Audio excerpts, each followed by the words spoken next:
Almost.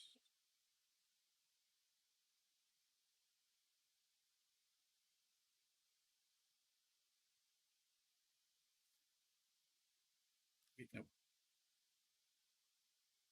it shouldn't use that. Hello, everybody. Welcome to Torn Tuesday, your weekly dose of all things Hobbit, Lord of the Rings, movies, books, anime, stage plays. We got a lot to talk about today. I'm joined, as always, by Cliff Broadway. Cliff, how are you?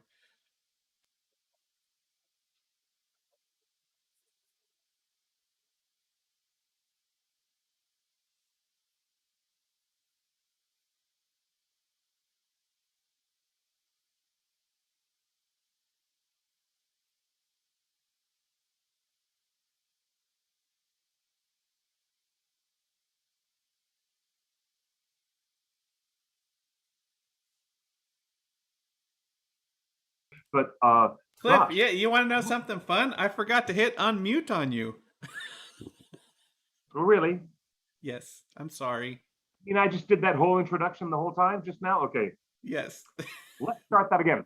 Well, no. Let me start it because I've noticed that we've got a lot of new viewers in the last few weeks because the Amazon thing is exploding. New Line's doing a new anime, but I feel like we take ourselves for granted occasionally. Let us reintroduce ourselves. I'll introduce Cliff here. Cliff Broadway is one of the original contributors to the Oneringnet, which is an all volunteer, not for profit. No one has ever taken a dime, any money ever in the history of Torn. Remember all of those articles that you guys used to refresh when you were in high school and college or younger, and you used to sit on the message boards, all those moderators? No one ever got any money. This is all a passion by and for fans of J.R.R. Tolkien. And Cliff has done some amazing things with this platform, including he's co-authored with community members the People's Guide to J.R.R. Tolkien. I believe there's 2 volumes of that now, and they're so well respected that when we went to the Tolkien Library in Indiana or Illinois, they asked him to sign. Wheaton College.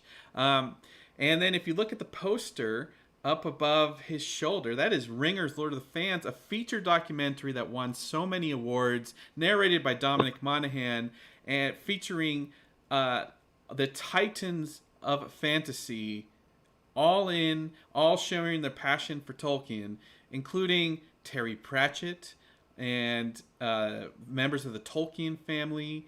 And who else was in there? Well, we interviewed everybody from the top down. We interviewed filmmakers like Cameron Crowe and rock and roll stars like Lemmy Kilmister from Motorhead and Geddy Lee from Rush.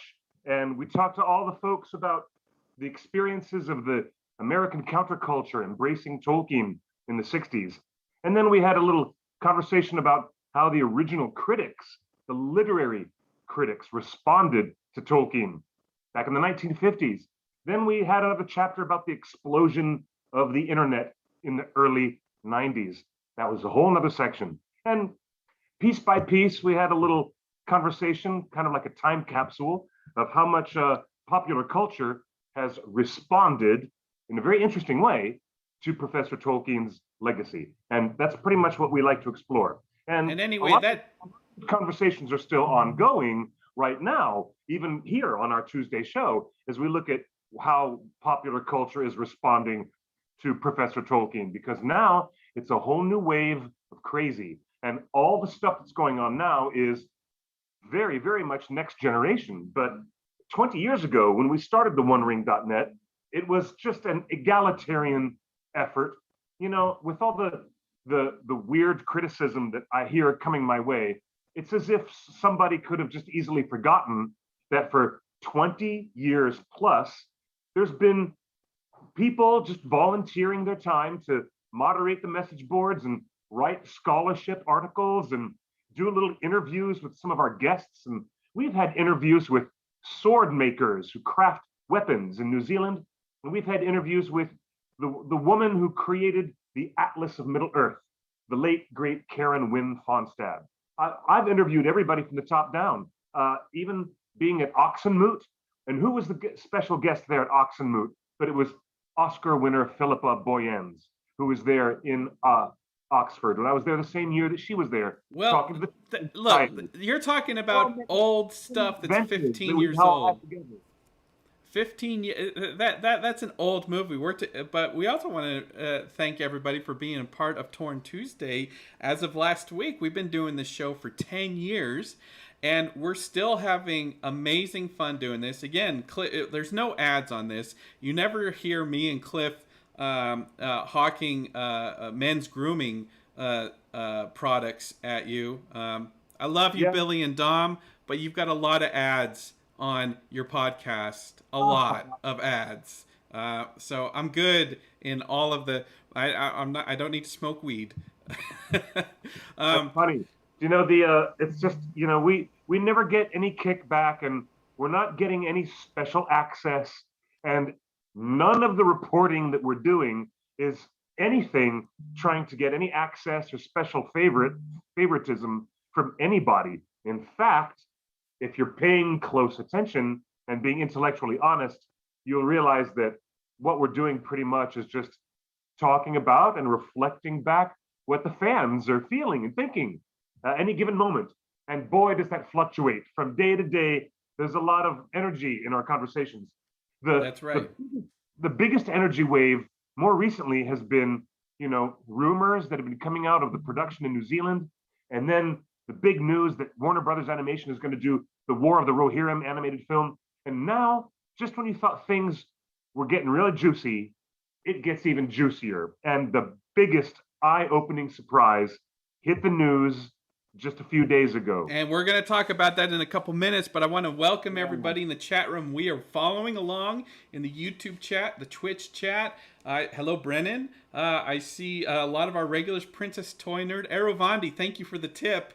You know, I don't want to encourage our large audience to skip ads, but you know, the content is free, and we should support our friends Billy and Dom. Cliff? Did you see? I wish I had pulled the clip. If we had played it, though, we probably got copyright striked on YouTube. But Cliff, last week, huge. Elijah Wood was on Hot Ones, the hot sauce thing, and did you see him talk about our little website and our Oscar party? I did. Yeah, I did. That was, you know, that was a moment of personal pride, I must admit.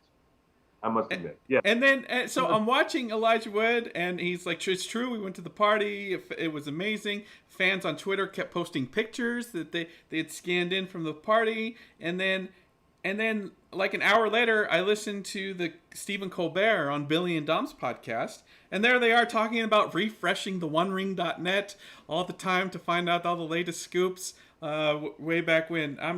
Cliff, the fact that we're still doing it, and we've created all these memories that these really cool people are still remarking upon is wonderful, and it's why we do that. And nothing has changed. The same way we got news and scoops 20 years ago is the same way it's happening now. But instead of IRC channels, we've got Twitter DMs. Yeah. Or Instagram, or, you know, every now and then there's still a regular old email that comes across my desk. Every now and then. Jill in the chat room says she has hawked the OneRing.net on LinkedIn to an executive at Amazon who spoke about the wrap of Amazon's show in New Zealand. We got a lot more to say on that in a minute, but a few in the chat room said I need another poster on my wall. You might be right. Let me see if I can bring the camera around here, because I've got Frodo in the corner, but it's an 8-foot poster that doesn't really fit on the wall behind me because I've got other stuff on the wall, but I've got a ton of posters. But what do you guys think I should put in this vacant space right here? If you've got any ideas, I can give you a mailing address if you guys want to draw something or send us something like that old 1970s Gandalf poster that everyone seemed to have. I would love to put that on the wall. You can send us fan mail.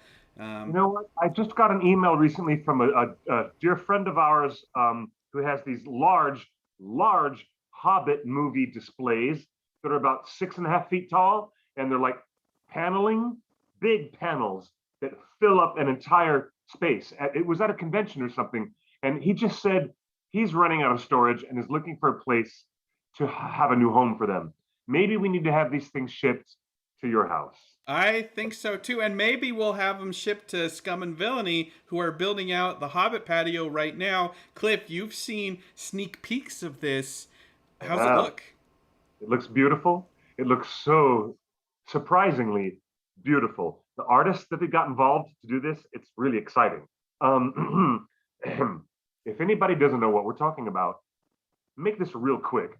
Here in Los Angeles, there's a galactic themed cantina called Scum and Villainy. And if that reminds you of Obi-Wan Kenobi dialogue, that's because it reminds you of Obi-Wan Kenobi dialogue. So come on by, visit us. We're going to have a great time. And on those odd days, we'll be broadcasting live from the location of Scum and Villainy. And that's where they're building this extraordinary outdoor patio seating that is painted and built to look like Middle Earth. The whole countryside on the murals. There's the outside of the Prancing Pony Inn on the other side of the mural. It's going to be really, really cool. There'll be wooden lanterns hanging all around, lanterns and lights over the table. Barrels and a giant table with oversized And steins that make yeah, you. and barrels of stinky, stinky fish. And they're not going to be fake fish. We dump real fish on our actors just for the verisimilitude of the stinky fish. And they'll be real. Just to let Well, you know and so that's going to open in the coming weeks. But I can tell you, everybody, right now, if you're in Southern California or if you need a reason to travel, the weekend of September 18th, we're going to celebrate Bilbo's birthday. Bilbo's birthday, of course, is September 22nd, but that's in the middle of the week, right? September 22nd. Yeah, So we're going to do it on September 18th. There will be a massive public event out there in huge. Griffith Park. Big potluck, a beautiful potluck picnic. And it's going to be very exciting. You can find the details on the public page on Facebook. It's under the name Baggins Birthday Bash. Now, tell me something. Are you a fan of the All Blacks, or is there some other reason why you're wearing that T-shirt today, It's my Justin? only T-shirt that says New Zealand, and it was given to me as a gift from our own Happy Hobbit. And shout out to the Happy Hobbit. Thank you for Jeffrey Lindsay in the chat room giving a shout out to Happy Hobbit. They got me this thing when Kelly was working with Peter Jackson and Richard Taylor. But I feel like the main topic of today is New Zealand, and if we go into the split screen here, I'll give a quick breakdown. Big news coming in the last week. Amazon is moving production for the entire season 2 of Lord of the Rings to the UK. This is a huge change. This caught everybody off guard. They put out a press release, and if we scroll down to the press release, it says, as we look to relocate the production to the UK, we do not intend to actively pursue the season one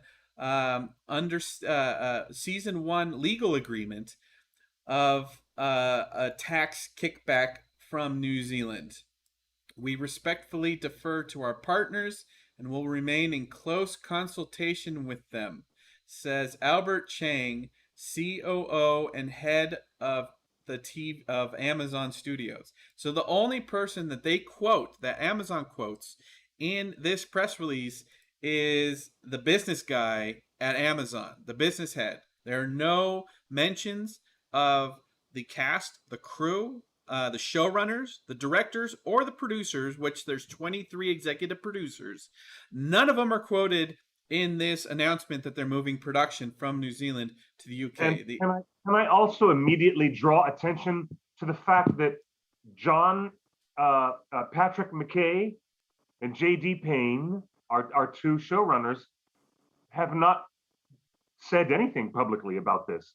The actors, Morfydd Clark and all the other talented people there, Sir Lenny Henry, no comments on any social accounts, no press release, no information.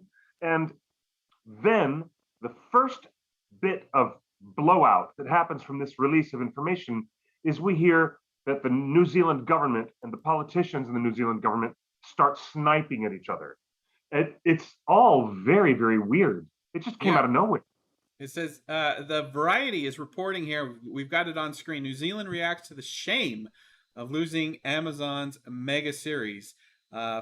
It says, it's a shame, and I feel for everyone who has put their hearts into this production. Season 2 was expected to begin later in 2022, so our role now is to work hard to keep the Kiwi screen sector employed, says David Strong, the CEO of the New Zealand Film Commission. He says that the series departure opens the door wider for others to come in, and that the Film Commission will continue to work closely with the government on assisting productions that shoot in the country. New Zealand offers one of the most generous location incentives in the world, including a 20% rebate on any production here. Now, Cliff, you've read this article. It goes very deep. We're going to link it to everybody on our socials after the show, so you can spend time, because it'll take a while to read. You're going to have to read it two or three times to really click in, because there's a lot of numbers out. There's a lot of blaming, as you just said. But Cliff, you read this article. Expand on what this article is talking about. We're looking at a conversation where the business decision was made, and there was some really great coverage on Fellowship of Fans, where they showed some of the details of the contracts that these entities signed between one another. But you're looking at a lot of people, a lot of the labor force, a lot of people who work in carpentry, wigs, catering, and trucks, transportation, and security, and not to mention electrical workers, plumbing, people who need to work on all these physical things. We're looking at a big, big, big multinational company named Amazon that made their decision without really clarifying to anybody why they were doing it or what was going on. On purpose. Add that in. There must be some deliberate reason why they were not, they even had terms in the contract that were revealed and discussed and analyzed by other Tolkien websites that show that they weren't supposed to do that. They were supposed to have a no surprises clause in between all parties, that they would not go, oops, surprise, we're going to do this and fundamentally change the nature of our agreement. Well, before we get into contractual clauses and legalese, I want to ask you, Cliff. I want to speak about the human cost, that there's a reality here on the ground that they're seeing in New Zealand, which is hard to describe. And but before we get there, I want to ask you, Cliff, in their press release, they did state one major reason for moving. And that was COVID related. They said something about not being satisfied with the quickness or accelerated rollout of vaccinations in New Zealand. Yeah, that was in the press release, wasn't it? Yeah. So can I have my opinion on that? And I'd love to hear your opinion on that. I've got some very ambivalent opinions about that too, but you go right ahead. Okay, so the fact that the only person quoted in the press release announcing the production move is the studio head, the bean counter, the business guy, and the fact that they only mentioned the vaccine rollout, I gotta say, right now, as we speak, it is August of 2021, New Zealand is considered by the world to be the best country in the world to navigate COVID. They have done an exceptional job. They are applauded worldwide, universally, by anyone who's ever said anything publicly, that New Zealand has actually done it right. And in fact, many British talking heads have said that because England is an island, they could have done as well as New Zealand and close their borders and be strict about COVID and get it all under control. Instead, right now, I think you were telling me, Cliff, that Britain is having a huge outbreak and is one of the has a huge uptick right now in hospitalizations. The recent statistics show about 56% of the entire population of the UK are vaccinated, and they have, like in other places, including right here in America, in the US of A, they have an increase in COVID cases, which is scary. That's going on in the UK right now. So I don't quite understand the logic of wanting to go from one place to another and using a COVID part of the conversation in any way whatsoever, because when Amazon Studios arrives in New Zealand, when they arrive in UK, they're going to have to deal with COVID, which has been handled in a very slipshod kind of way. And I'm not one to talk, obviously, because I'm an American. I'm just another dumb. And we're in Los Angeles, which was #1 in the world earlier this year. So, like, we can't speak. I'm just another, ugly American talking about what he doesn't know anything about. So forgive me with that caveat up front. But what they're trading, they're trading the left hand for the right hand. It's still really going to be the same, but it's going to be worse because of Brexit. What's going on in the UK and the changes in how they handle workers, transportation, getting things brought into the country, it's all going to be changing and really screwed up by Brexit, on top of the slipshod response to COVID, where only 56% of the United Kingdom and Northern Ireland are statistically fully vaccinated, and the new cases are getting pretty weird. So if you want to take all that out of the equation, it would be a hell of a lot more intellectually honest if we were saying, well, they really were making this decision based on some other reasons, and none of the creatives are there talking about it. We are left to speculate. And I do have some speculation, that's for sure. That's right. And as we speak today, New Zealand takes it so seriously that everyone knows that the Delta variant is more contagious and more easily caught than any version so far.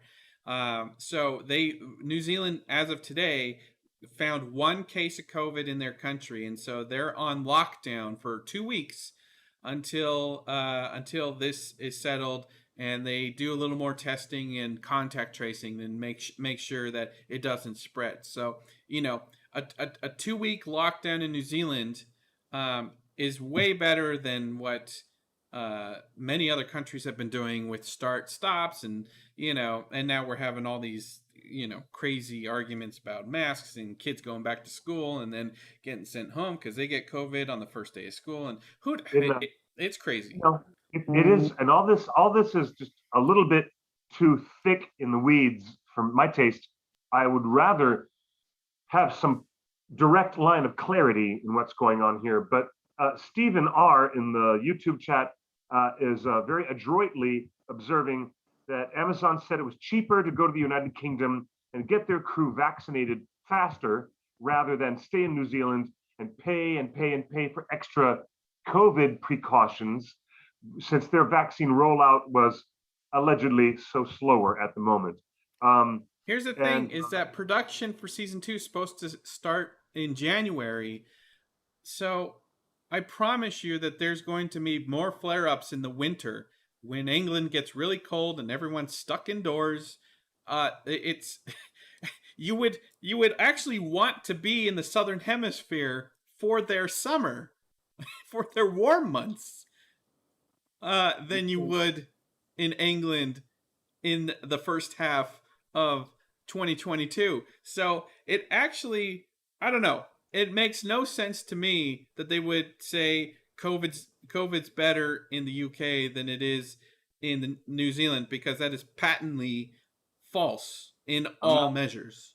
I'm not. Yeah, I'm not buying that. However, Joe just pointed out.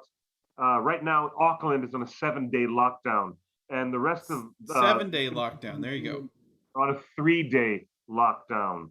But both of those will extend out. So there's one way of handling it. There's another way of handling it, but this is all about money. It's all about the bottom line. It is not about anything else. Well, They walked away from a $23.1 million subsidy. No, well, let me reposition that. They walked away. Yes, at $23 million, it means nothing to them. They walked away with $114 million in cash in hand. They walked away with over $100 million that the New Zealand government paid to subsidize the production of this show. Right. And they're walking away from less than 20%, or an additional 20%, I guess I should say. So, okay. So the idea, the idea of like, oh, they're walking away from a ton of money, $20 million. It's like, no. They got a ton of money. They're walking away from a little extra. Man, Cliff. So as we're going through this, look, it's suspect that none of the showrunners, directors, executive producers, writers, actors, anyone was quoted except for the studio head in the press release. And it's suspect. I want to make a second observation on that. You can't miss out on that. Why haven't we heard something from the captain of the ship? Why haven't we heard some kind of messaging, something from the creative heads of that show? Why haven't we heard something from Bayona, from Charlotte, from the other directors? Why are we not hearing from them? I don't know. I don't know. Cliff, let me ask you this. You've been close to marketing and PR folks in your career in Hollywood. You would think if the Tolkien family and the Tolkien estate is close to the production, you would think that they would get a quote from the Tolkien family or the Tolkien estate that says, we're really excited to bring Tolkien's world home. But they're not even quoted in this. So silence is saying a lot. Silence is speaking volumes right now. That's the problem. It leaves a vacuum, and nature abhors a vacuum. There is a vacuum in our understanding, and who else is it but us, the Tolkien fans, who want to be there for this show? Who else is out there right now that is paying attention to the turmoil that's going on with this production except us? So the lack of messaging to the community in general is leaving us in a vacuum of not knowing and blind supposition. So I don't like that. Well, to that last point, Alex in the chat room, thank you, Alex, for pointing this out. Yeah, The Guardian is reporting that the Tolkien family is understood to want it in the UK, but no official quote. So okay. There you go. So it's kind of weird that they wouldn't. No one would come out and publicly say it right now. So Cliff, let me bring up on screen the first reaction that basically sums up, I'd say 80% of fandom right now. Let's bring it up on screen. Elijah Wood, look at that. Elijah Wood, he says it all. Smack to face. SMH. SMH. That's all I gotta. Look at that. 44,000 likes. This is an uber viral tweet. Elijah Wood, without saying anything, says everything. SMH. And if we also look at what Avatar just posted, as you know, James Cameron Avatar has been shooting all 3 sequels in New Zealand alongside Lord of the Rings at Weta, and Avatar thought to put this statement out the day after, saying to our New Zealand crew and the entire New Zealand film industry, it is your artistic talent, passion, and technological know-how that make us proud to call New Zealand home for live-action filming across all the Avatar movies. There is no better place in the world to film. James Cameron. Whoa, I did not see that. But that really is, now that's a bit of messaging that I relate to that strongly, and here's why. Um, a lot of people I've talked to in the aftermath of this news, including actors, actresses, people in New Zealand who thought that they were going to have a steady employment for the next 7 years, they have sent me messages in a state of panic, in tears, saying, I have to go out and drive for Uber now to make ends meet and pay the bills and pay the mortgage payment. And they weren't kidding. They have to go and do that now. And the other people who contacted me who had long-standing previous relationships with Weta and Richard Taylor and Peter Jackson's team of people who have all, pretty much single-handedly created what is a magnificent film industry infrastructure down there in New Zealand, especially in Miramar and in Wellington, which is why it has the nickname Wellywood. But when I talk to people down there and they say, there was a sense of family in the previous 3 Hobbit movies and the 3 Lord of the Rings movies. And with the workers, the team of people, including the Greens department, the people who planted all the plants around Hobbiton, the people who stabled the horses and did the equestrian fight scenes with their horses, and the stunt performers, the basket weavers, the people who made the elven fabrics for all the elven cloaks of Lothlorien. These were people who became a very close-knit family of people, and they became the New Zealand film industry. It all started a long, long, long time ago. It was way, way built up by the presence of Hercules and Xena and Peter Jackson and all the people from Australia coming over, and there was a bit of a brain drain from one country to the other, but New Zealand was the beneficiary of all of that. And then Peter Jackson's stunning success with his career, and now the creation of all that's down there, it jeopardized the livelihoods of a lot of people that I consider family. I have family relationships with these people for over 20 years. Yeah, and they'll find work. There's going to be a ton of production now. Cliff, let me ask you this.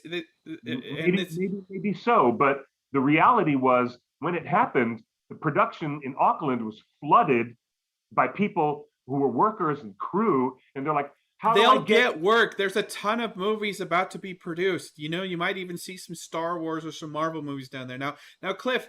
Well, that would be an interesting development indeed. Yes. Well, the best thing that we can do right now, Cliff, is compare what Amazon is doing with how New Line conducted themselves. Okay.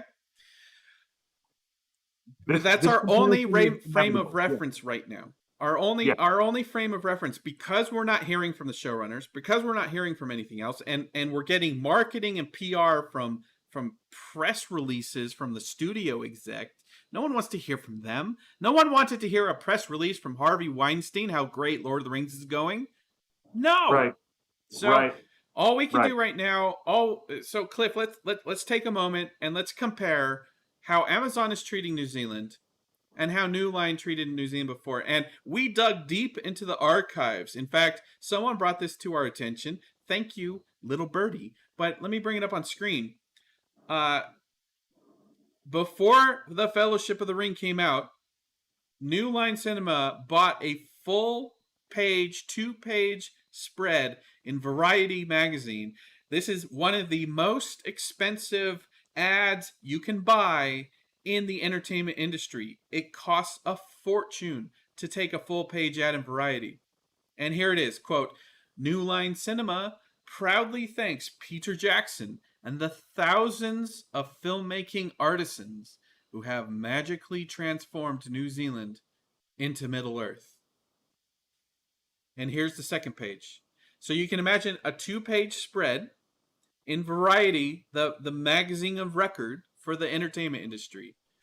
And New Line Cinema says, we thank the thousands of filmmaking artisans who have magically transformed New Zealand into Middle Earth. Cliff, it's a big deal to take out a full page, 2-page spread for anything. And the fact that they took out a paid for a 2-page spread in Variety to thank the artisans of New Zealand. This is before the movies have even come out. Everything's on the line. No one knows if people are going to show up and make this movie a success. So, has Amazon thanked the people of New Zealand? No, not like that. Not at all. Nope. That's a very different and obvious comparison. Inevitable to be made.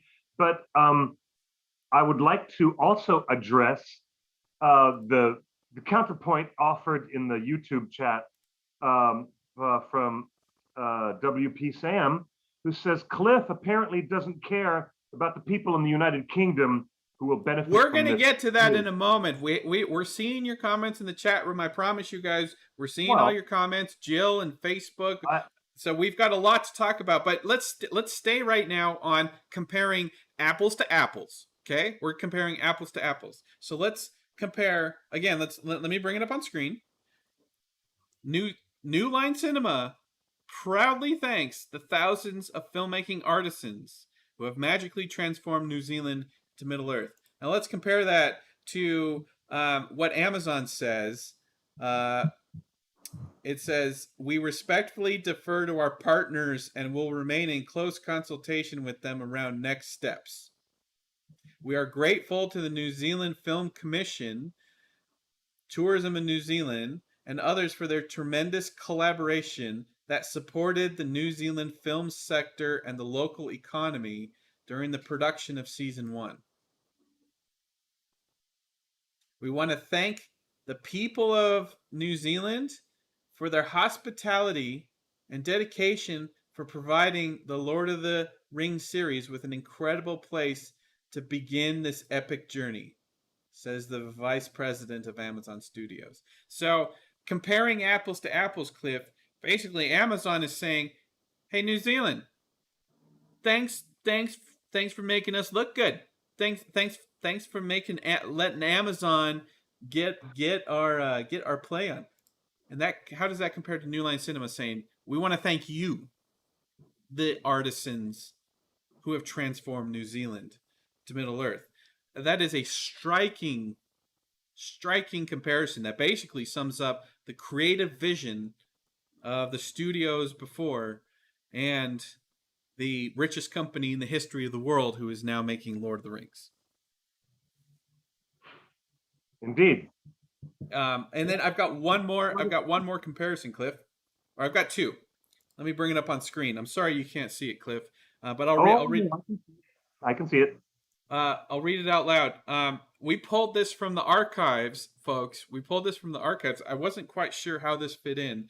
But again, let's compare how Amazon is treating New Zealand and how New Line treated New Zealand. Schools benefit from Lord of the Rings. In this little article, it says the Lord of the Rings production has surprised 3 New Zealand schools with donations of $5,000 each after it was given special permission to land a private executive jet at Wellington Airport. They recognize that the private jet makes a lot of noise that might be a distraction to the schools locally. And so New Line proactively gave a gift. And it says right here, Miramar schools received the donations from Mark Ordesky. And it says explicitly right there at the bottom, the plane carrying New Line Chief Executive Robert Shea landed on Tuesday and took off on Friday. Now, Cliff, there were people in the chat room saying that Amazon executives had a hard time getting into New Zealand to monitor production. and that could be one of the reasons that they wanted to move to the UK so Amazon can keep a closer hand on things. But here we are, Mark Ordesky, friend of the site, fan of the show, and just an all-around good guy, and the Oscar winner for as executive producer of Lord of the Rings, charitably supporting local New Zealand schools for flying the jet. Now, we have pictures of Jeff Bezos's private jet landing at the same airport during production of Lord of the Rings, and we have yet to hear any in-kind support for his private jet. Not yet. Not at all. So, yeah, those comparisons are fair, and they don't reflect nicely at all, to say the least. But yeah. So Cliff, let me ask you this, because this question keeps coming up on Twitter and in the chat room, and I want your opinion to this specific question. Should people only care about Amazon doing a good job and faithful to Tolkien?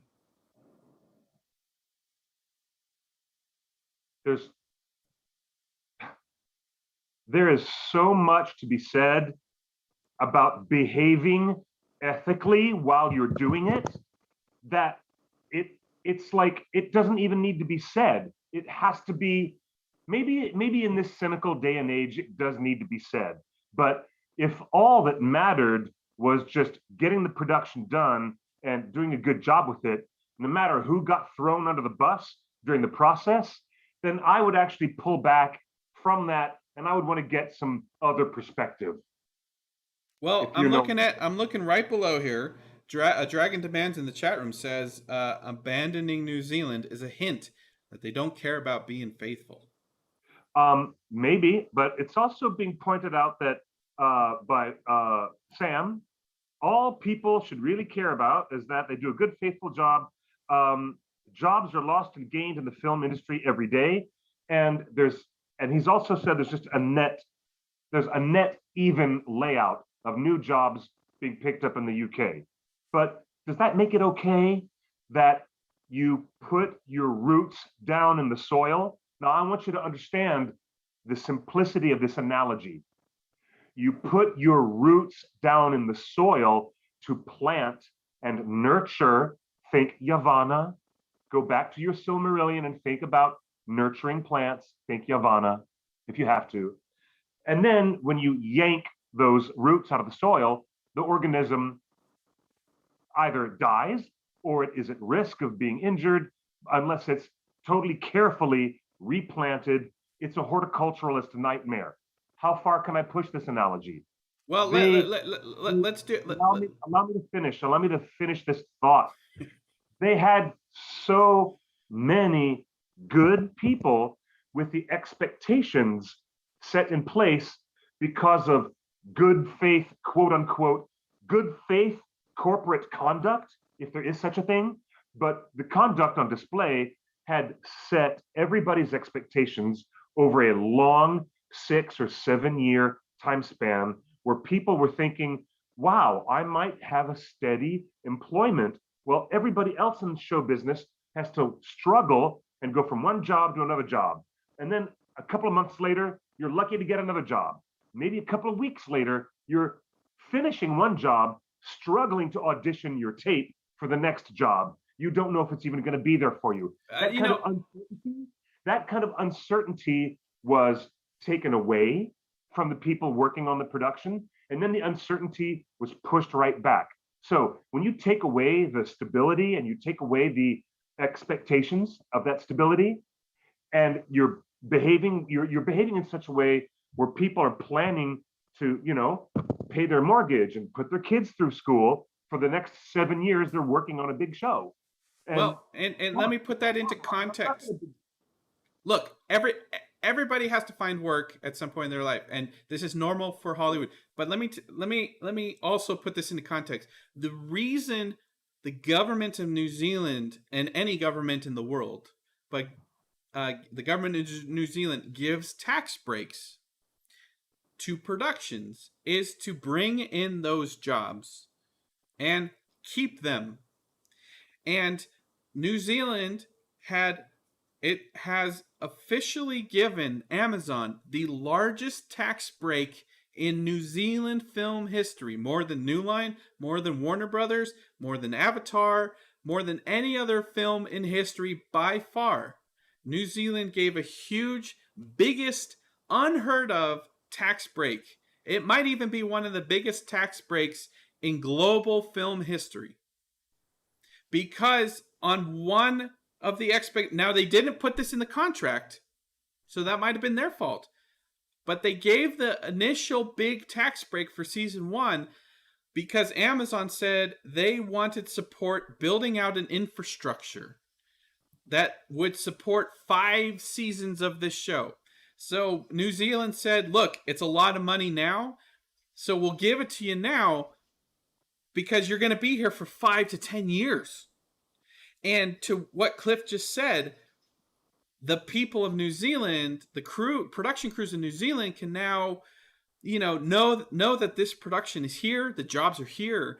So the government gave them the money on the basis, on the thinking, and on the public statements that Amazon had said, we're going to shoot 2 seasons back to back. They said that multiple times. We reported on it many times. The big other news places reported on it. So Amazon was going to shoot 2 seasons back to back. COVID kind of adjusted that. And they were going to shoot at least 5 seasons. And New Zealand said, cool, we like what we hear. And you know what? We're in competition with Scotland.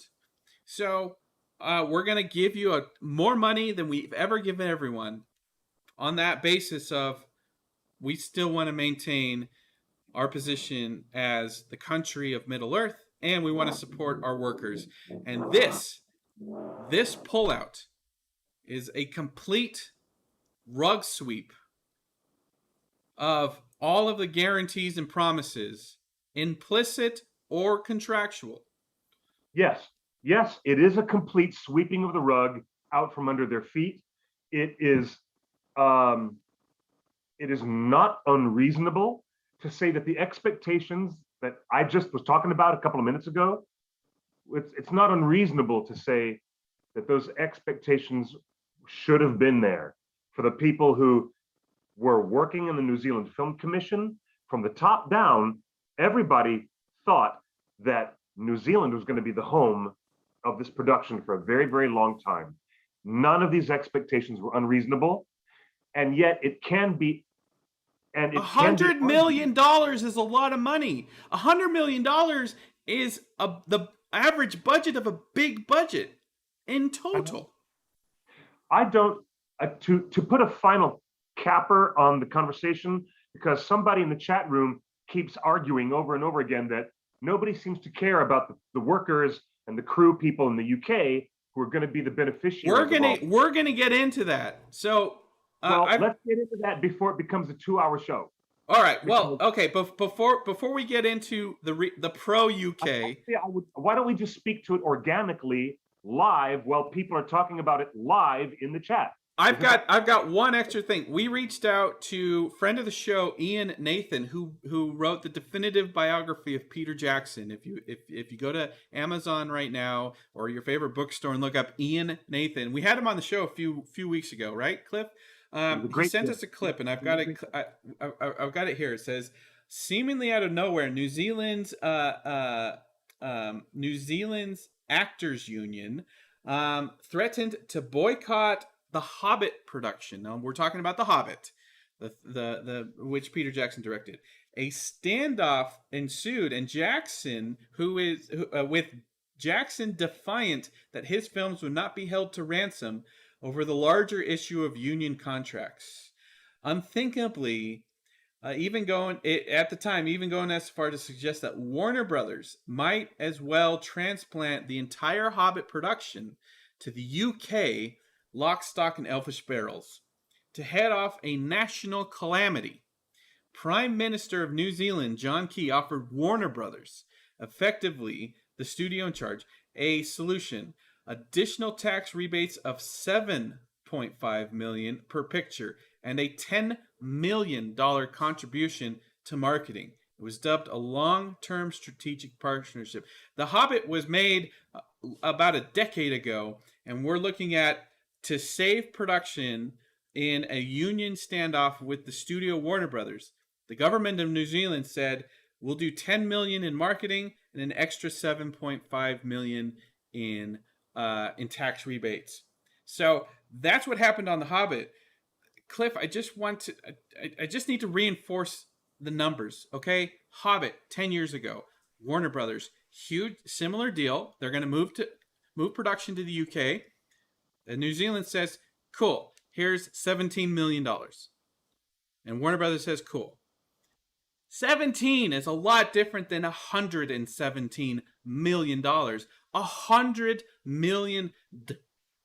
The number's too huge. It's bigger than most countries' GDP. $100 million was given to Amazon from the New Zealand government. And what do they do in return? Amazon says, thanks for the $100 million. You can keep the extra 20. We're out. Yep, that's what they did. It is passing strange. It really is. I don't know what else to say about what motivated them to do it. There are rumors that the New Zealand government is getting ready to bring up some legislation that will allow more organization and more union bargaining, collective bargaining agreements. And if that's the case, not that anybody else is reporting on that, and I'm not saying that's what it really is, I'm just hearing rumors, but it seems, not such a far cry that any attempt at that country being unionized further and more of the workers in the production field getting bargaining rights and getting union rights, that might be something that would scare the production away, all the way to the other side of the globe. Sam in the chat room again is on Team Amazon and wants to say, if you're upset about Amazon making a business decision and less interested about the quality of the final product, again, we are not talking about the quality of the final product. We're talking about how you conduct yourselves in a professional manner. And when it comes to giant geopolitical commercial endeavors, and you've gotten $100 million extracted money out of a government, and you bounce after the first season, that's rude. It's just rude. We're not talking about the quality of the show. Cliff, as you were talking about that, I was bringing up Fellowship of Fans, who has been on the beat of this. And shout out to Fellowship. He's been so good at following the paper trail. He's reporting that the second main reason was due to an investigation by the New Zealand government on the set of the show. Amazon were initially in talks with New Zealand government about how slow the vaccine rollout had been and frustrated with the situation. New Zealand no longer had an advantage anymore over COVID. It's expensive for the production company to continue operating at a level required if the crew aren't vaccinated. And the 14-day quarantine. Investigation by New Zealand regulars, right here, frustrated Amazon and caused to find a failure to find an agreement for season 2, memorandum of understanding. That's basically the contract with the government. It is unclear whether this investigation is still happening. In the press release for Lord of the Rings on Prime, the studio head Albert Cheng says, as we look to relocate to production, we do not intend to actively pursue the season 1 5% lift.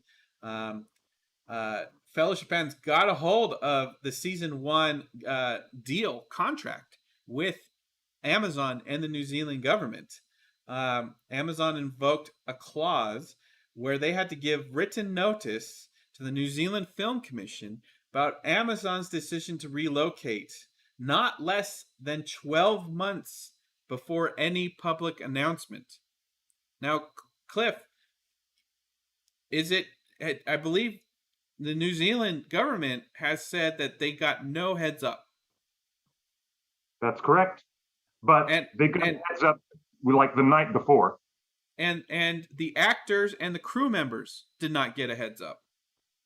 No, they got their notice about 20 or 30 minutes before the announcement was online. 20 minutes? The Yeah, crew of the show that has yet to premiere yeah, got 20 minutes notice that they're out of a job? yeah. How about that? All right, that looks like breach of contract right there. Again, let's bring it up on screen. Amazon had to give written notice of any decision to relocate not less than 12 months before the public announcement. The government of New Zealand are frustrated with Amazon. If Amazon were unable to agree to further seasons, this deal, the other clause right here in the contract, it says, will operate a no surprises policy. Now, Cliff, again, no surprises policy. If that's in the contract, we're looking at it on screen. That means that is the second bullet point of contractual breakage by Amazon. Yeah, yep. At least a couple to our non-professional, non-lawyer eyes. It certainly does look that way, like a breach of contract. But further to the conversation, um, this is quite fun. I'm having some fun with this. Sam 52, I'm going to suggest, he says in the chat, that if you are so upset about Amazon making a business decision and less interested in the quality of the final product, then don't support it or watch it. And Sam 52, I'm going to suggest, very gently, I'm going to suggest that if you don't know the difference between a company behaving ethically and a company making a business decision which is unethical on the face of it, and breach of contract, and is obviously in plain black and white breach of contract, then I suggest gently that I hope you never, ever, ever become the CEO of such multinational corporations where you would be making decisions about what ethical behaviors your business would make. That's all. Cliff, you're not going to believe this next thing. Again, Fellowship fans crushing it on the reporting.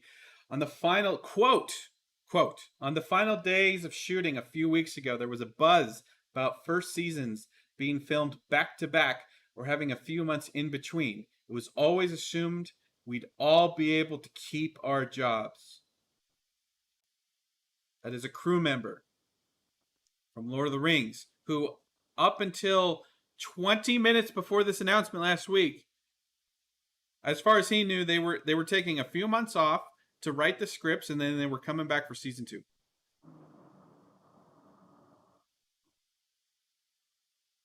By the way, Cliff, let's continue.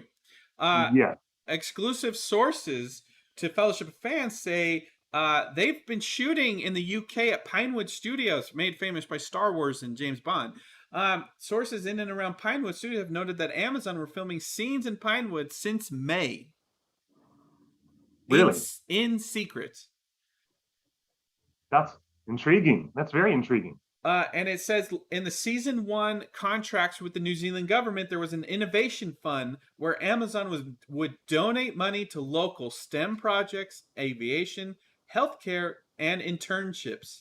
And this was a commitment across the 5 seasons of the show and was meant to be all in. The development of Amazon's plans for the filming and production is on there. And his final quote: "Don't expect Middle Earth back in New Zealand for some time." Cliff, Cliff, we just let me just bring this back up, because they flew the executive's jet over some schools. Mark Ordesky at New Line Cinema donated $5,000 to 3 different schools, just proactively. Here is Amazon saying, cool, yeah. We'll fund some STEM project. Yeah. We'll fund some STEM projects, healthcare, aviation, whatever you need. Yeah, we'll do some cool stuff. So the New Zealand government gives them $100 million, saying, cool, get started, start building those sets. Let's do this. And now they walk. This whole thing smells fishy. It seems a little bit really, really weird. For lack of a better term, it really does seem weird. Now, I had a question for you, Cliff. Forgive me for interrupting constantly, but that's what I do. But I have a really poignant question for you. Let's bring this back to Tolkien. You know, there are some people in the chat room, and there's some people on Twitter that are saying, "I will judge the show by its creative vision when we see it," and that's fair and that's fine. We're all going to do that. But Tolkien held himself to a standard. And when we talk about fidelity to Tolkien, we don't just talk about fidelity to the words on the page. We talk about fidelity to the to Tolkien's whole ethos. mm-hmm. And so why is this getting such a reaction from everybody right now? Why is Amazon moving to the UK getting such a reaction? You know, is this, you know, do we expect that the stewards in control of the Legendarium act in a manner that is above normal business?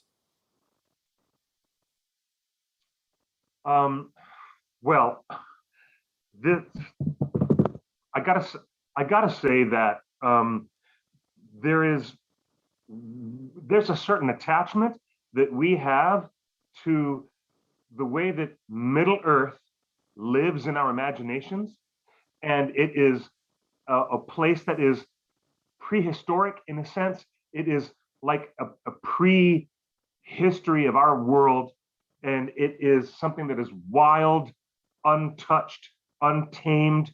It has this quality of being something so unique in our imagination that we never thought that it would be visualized the way that it was visualized, the way Peter and especially the team working with the late and great Andrew Lesney, the award-winning director of photography who passed away. The way that they filmed and photographed the unusual quality of light in New Zealand, the way that the forests and the bush and the mountains and the fjords, the way that looks to us, it captured more vividly than anything that we've ever seen before in live photography, something that is otherworldly about Middle Earth. And yeah, I'm inclined to say, along with a lot of other fans, maybe Professor Tolkien would have been happy, maybe he would have been thrilled with local photography of the Scottish Highlands and the mountains and the lakes, the lochs, and all the beautiful inland countryside, the chalk hills and the green rolling swards of Salisbury, all, you know, where Terry Pratchett once lived, you know, near Stonehenge, the places near Sarehole Mill, where little tiny baby Tolkien grew up with his brother Hilary. You know, there might be something magical and interesting that they can photograph in the United Kingdom and in Ireland, and something that they can capture that is what we want. And we want that same otherworldly,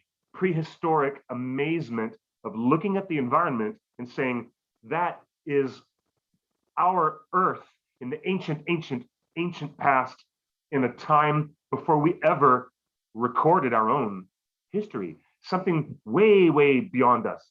And it could be possible that they split production teams and get some other outdoor photography and aerial shots in New Zealand, have a second or third unit in New Zealand while they're doing a lot of other shots in the UK.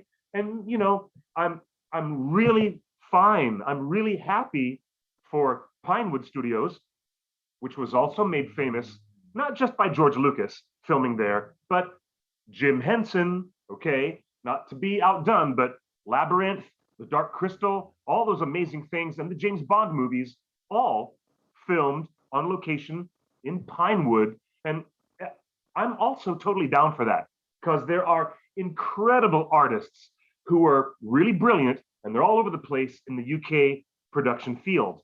It's just that, to be quite honest, they weren't expecting it.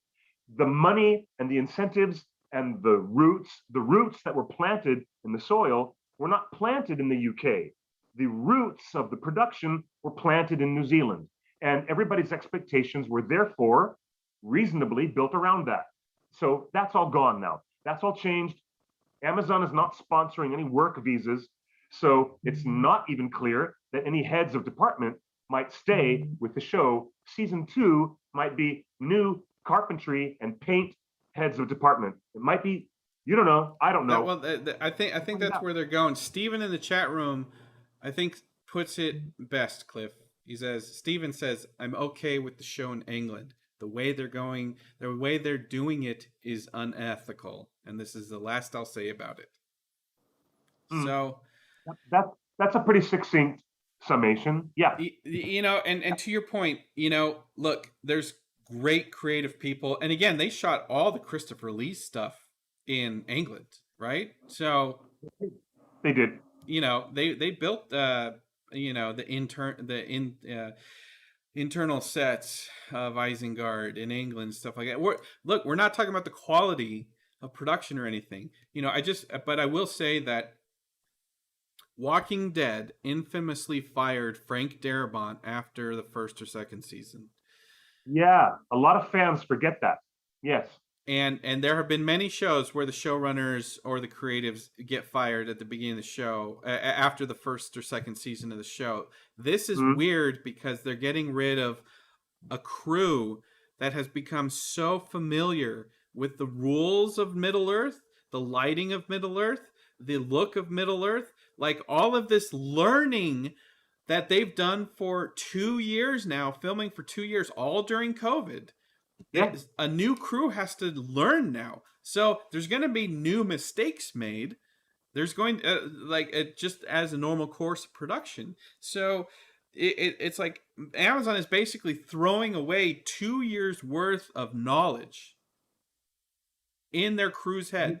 They're just you would call that collected wisdom, collected artistic acumen, and that means something. That's worth a lot to have a whole team of artists and draftspeople and carpenters and fabricators who already know how to weave an elven cloak with a Lothlorien brooch. And how to shoot it and how to light it. Now, Cliff, now that we've got that off our chest, I just wanted to say that, I'm really excited that this is moving to the UK.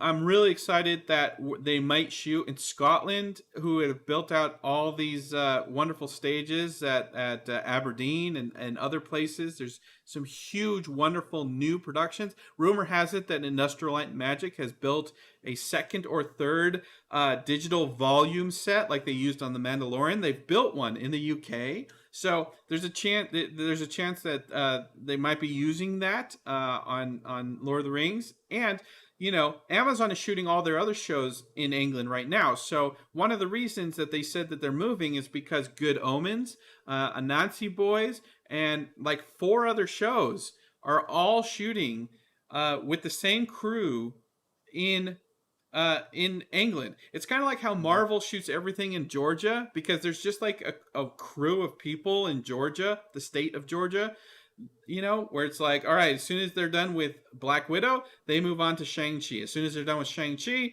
they move on to Doctor Strange. Like it's just, they use the same crew over and over again. That's what Amazon's trying to do here. So they're going to be sharing crew. They're already sharing directors between The Witcher, or not The Witcher. I'm sorry. They're not doing The Witcher. That's Netflix. They're shooting Wheel of Time. So they're going to be sharing Wheel of Time crew, Good Omens crew. And by the way, this is a homecoming. So all of the landscapes that Tolkien was inspired by, they actually get to shoot and, digitally remove all the new houses and factories that might exist now that weren't exist. But there's an opportunity, and Game of Thrones was a great looking show, and they filmed exclusively in the UK, I believe. So there's just, and I think some footage in Iceland as well. There's so much opportunity here. I'm really excited for UK. I'm really excited And as the One Ring, I'm really excited that the UK has a very, very aggressive tabloid industry. So we might get more leaks and more photos from the set than we got in New Zealand. So our DMs are always open, folks. If you've seen anything unnatural, go ahead and send them to us anonymously. Anything unnatural. Um, Funny.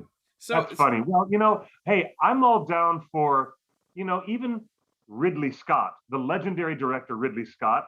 He shot his movie, some of his best fantasy movies on those same stages in England, the same stages where Star Wars was filmed, where The Dark Crystal was filmed, and where right now they've been filming the Sandman series for Netflix, as well as the other projects related to Neil Gaiman, Anansi Boys, and Good Omens season 2. So yeah, there's a whole silver lining to every cloud, and to everybody in the chat, I want to say no, I don't begrudge any of the workers or the production people in the UK getting these exciting new opportunities. world class crew up there, world class. It is so great for them. I don't begrudge them that, and I'm not unhappy about them, but I am unhappy about the family and the close knit people that I know that I've been interviewing. I've been talking to these people and interviewing them for over 2 decades. Wait, so you're telling me that people that you've known for 2 decades that worked on the old Lord of the Rings are working on the new Lord of the Rings? Is that what you're saying right now? Aren't they all? Yes. Yeah. Aren't they all? Yes. There's quite a few original people, and there's some original people. There are some original people who had been working on it and are no longer working on it. And now that's even more concrete. I would have just reported that as rumor a while ago, but now it's definitely for sure. They're no longer working on it now. Right. So, hey, New Zealand, if you're feeling a little begrudged right now, slide into our DMs and tell us what you saw, what you did on the show. We won't hurt anybody. We've got 12 months, 370 days until this new show comes out. Hey, Cliff, I just want to bring up some people in the chat room.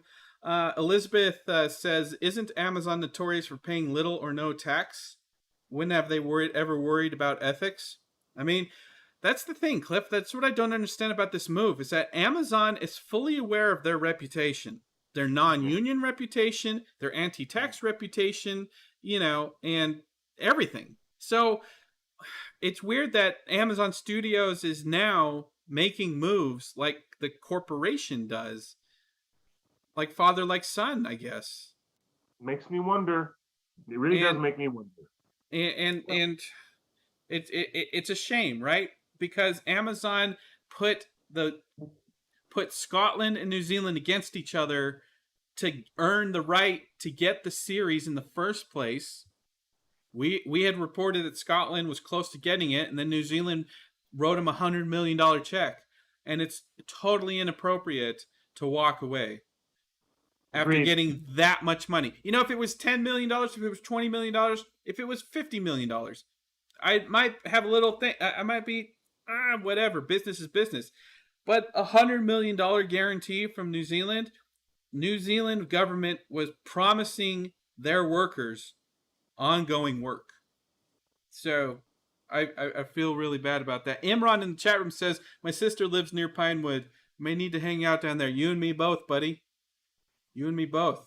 Like, indeed. Well, there's always another week that goes by, and there's some bizarre curveball that comes at us about this production. It's never boring, that's for sure. Hey, so Cliff, my final question to you is, can Amazon make right by this? What would you like to see Amazon do to do right by everyone?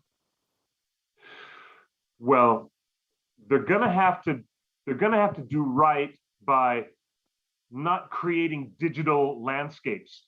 They need to photograph the Southern Alps on the South Island of New Zealand the same way that Andrew Lesnie won an Oscar for photographing the Southern Alps. And I love the environment of the UK.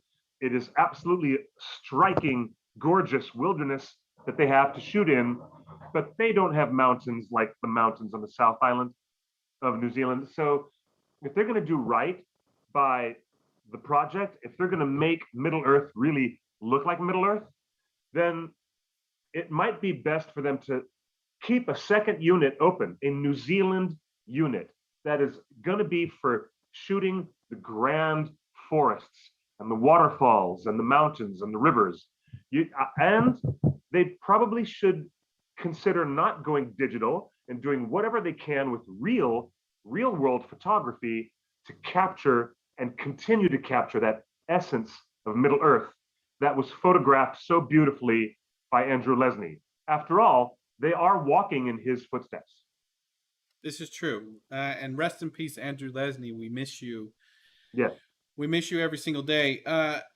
And you know, I'm just thinking, like, how do you make this situation right? This is obviously a business decision made by people much more powerful and much higher up than the showrunners.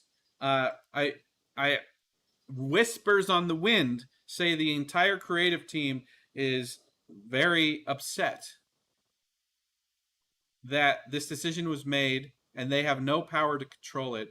And Cliff, unfortunately, this is one of the fears that we had about hiring, inexperienced showrunners. Peter Jackson might have been a little inexperienced, but he was protected by Mark Ordesky. He was protected by a very powerful producer that knew when he could challenge the studio when they wanted to make decisions. And we saw what happened when the studio makes poor decisions on The Hobbit, and there was no strong producer to protect Peter, and we got The Hobbit, as we've all seen. Yeah. So part of this is, what I can read between the lines is that this show currently does not have a strong producer on the side of the creatives to go to bat. That is nowhere in evidence. Nowhere in evidence. I'm just reading between the lines. You're reading between the lines, and I am too. But I honestly I want to say I'm glad you articulated that. So and then I'm glad you articulated that. But yeah. As we wrap up here again, we've kept the chat on the screen the whole show. I hope you guys have appreciated watching the chat and seeing the fan reaction. Amazon, I know you're watching. This is what the fans think. And I just do want to point out, okay, we've been doing the show for 10 years. We know who our regulars are. And this account that has been very pro-Amazon throughout the show, WP Sam 52, I've never seen him. Cliff, I don't recognize the name. No. I've never seen that account in this chat. So forgive me if you're an unfamiliar name, but welcome to the show. We hope you come back. Welcome. So I hope you're not astroturfing on behalf of a PR company, because I've never seen you, and you've been very proactive. But to be clear, I think you can watch all of the tweets, all of the comments in the chat below across Facebook, Twitter, Twitch, and YouTube. So a broad swath of fandom, and I'd say 95% have acknowledged that something seems amiss. But I think overall, through this conversation, we've brought it back. Look, we want the best for the show. More importantly, we want the best for Tolkien to be represented on screen in the best of everybody's abilities. And I don't think any less that is possible with the UK crew versus the New Zealand crew. I think they're equal stature on the quality of work. I would agree with that. I would agree with that statement as well. There's no comparison in saying that there's any substandard quality of artisans or craftspeople who are going to be working in the UK. It's just that, honest to God, the expectations were reasonable, that the Kiwi team would be the Kiwi team. And that team is no longer that team. And it was an unreasonable way to handle it. It certainly does not compare. It does not compare favorably to the way the previous big studio managed to impact the nation. So it's just kind of, but hey, it is what it is. And so we could also flip the idea of, just looking at it as a homecoming. Middle Earth now coming back to the Midlands of England, It where is. the It is a Shire, homecoming. the It's a Shire homecoming. itself was not ever created in his mind from anything New Zealand. The Shire was absolutely from his love of the British Midlands and the funny people who live in the British Midlands. And he wanted to poke fun at, a certain well-to-do Englishman who had too much money and not enough adventure on his time. So on his hands. So yeah, I'm down for looking at it as a benefit for the other folks, and to see the production improve its work. Great. I'm all about the production getting access to the best people, the best resources to improve what it's doing. I'm all about that. But at the same time, you don't leave like a scorched earth behind you in your wake. You just don't do that when And and everybody else. and as Fellowship of Fans just reported, as we just showed on screen, you are in breach of contract. You were supposed to give everyone in New Zealand a year heads up. A year heads up, so New Zealand Film Commission could identify another big budget project, so everyone would be not out of a job. And COVID sucks. So if you guys want to know more about Tolkien's inspirations, and this is relevant to the production moving to the UK, you want to buy this book. It came out last year. On our comment, you can go to the One Ring archives and Comic Con archives to see our conversation with John Garth, the worlds of J.R.R. Tolkien, the places that inspired Middle Earth. This is a fascinating new book that just came out last year, and it talks about all of the real world locations that inspired the things in Middle Earth. And you would be surprised at some of the inspirations, but this is totally relevant to Amazon moving to the UK. Lord of the Rings will be shot in the UK for the first time in its 60-year film history. Remember, Ralph Bakshi shot his plates in Spain. So this is the first time that the UK is getting a full production. Season 2 of Lord of the Rings, moving to the UK. Read this book if you live in England or anywhere else. It's a great book. Cliff, thank you for giving us perspective. I feel like we got it out of our system here. There is a lot of frustration on behalf of New Zealand because we love New Zealand. Ride or die, New Zealand. And it's I get that. I do, and I do appreciate that. And bless your heart for mentioning that book. That is an excellent volume. I highly, highly, highly recommend that anybody get their hands on John Garth's volume that we just showed. It's excellent stuff. But yeah, we did have to get this conversation out in the open. And I do want to say, I don't want to discourage anybody. I like having all these different viewpoints. Andrew here in the chat has actually said, was a 12-month advance notice really, really like reasonable? Like, was that ever really going to practically happen? And I'm like, maybe not a full 12-month advance notice, but they said in the writer's room, they sealed the deal on writing the scripts for season 1, 2, and 3, and they've got all those scripts done. They're ready. If you're looking forward, that's about 12 months ahead of knowing what they're going to do 12 months from now. So logically thinking, if they can have season 2 scripts planned and ready for filming, then they could also have some other announcements about 6 or 10 months earlier to let the people on the ground in New Zealand know what the heck is going to happen to their livelihoods, because you're messing with people's livelihoods. But on the end of it, I will admit I'm not a lawyer, like it has been discussed in the chat. I am not a professional lawyer. I do not have any claim to a real professional analysis and understanding. We're just fans. But I am a reasonably intelligent human being with eyes and ears, and I can process what I can see in front of me and make distinctions between right and wrong. At least I can do that. So, well, Cliff, let me come. talk out of our system. I really am. Well, Cliff, I want to see your reaction because it's official. Season 2 will begin pre-production, set building and everything in January of 2022. So this coming January, they officially start building the sets for season 2, and they're going to film it all in the UK. Now, Cliff, you know what sound stages they're going to be sharing? They're going to be sharing Neil Gaiman's Good Omens. So let me ask you this. Okay.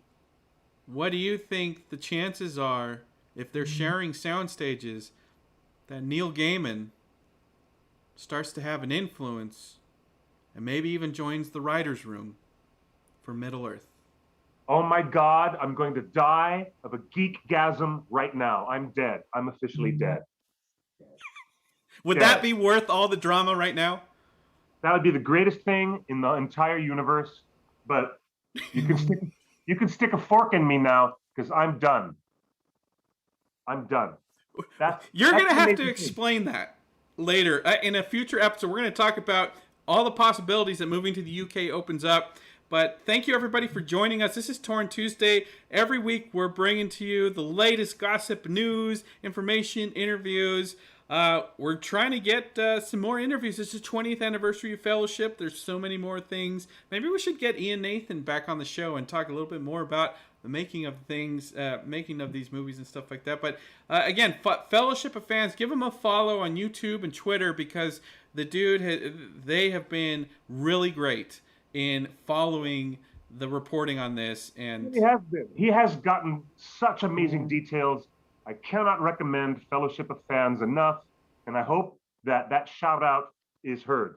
I hope so. And I want to say thank you, Andrew, and thank you to Princess Toy Nerd, and to Spartan, and to Julia, and to Rory, and to Ellen, and to RJ. Welcome back, RJ, and to Alonia, and everybody, JG from space, and there's some amazing, amazing people, and you too, Sam 52. A lot of love going on in this room today. We have such great energy, no matter what, and even if we, have to debate things until the sun rises, at least we'll understand one another better. We're getting closer and closer to this brand new version, this new adaptation of Tolkien.